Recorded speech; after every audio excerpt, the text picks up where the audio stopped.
Pero ¿qué pasa que no más chavales? Sean bienvenidos una vez más a Class World Tutoriales. En esta ocasión básicamente para enseñarle a cómo cambiar la contraseña de su cuenta de Discord. Básicamente acá una vez entrando en Discord, acá vamos a darle acá a lo que es el botón de inicio. En este caso desde nuestro celular. Luego de ello entonces una vez estando acá tenemos que darle acá donde dice tú. Vamos a darle ahí donde dice tú para que se abra nuestro perfil y luego entonces lo que tenemos que hacer es darle a la rosquilla de configuración que tenemos en la parte superior. Damos clic ahí, esa rosquilla de configuración que tenemos en la parte superior derecha, por si aún no lo notan, es esta que estoy señalando acá con el círculo naranja, que está al lado de lo que dice Nitro.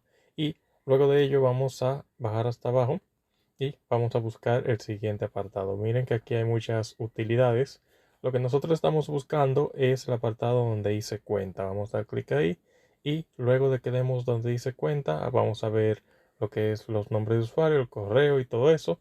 Vamos a darle entonces donde dice contraseña. Damos clic ahí y básicamente donde dice contraseña, acá nos va a pedir que pongamos la contraseña actual y que pongamos una nueva. En ese caso damos acá donde dice contraseña actual y luego de ello vamos a poner la contraseña nueva.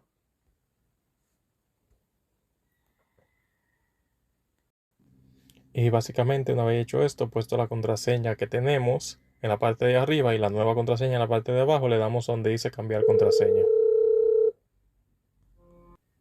Luego de esto la contraseña debe de haberse cambiado.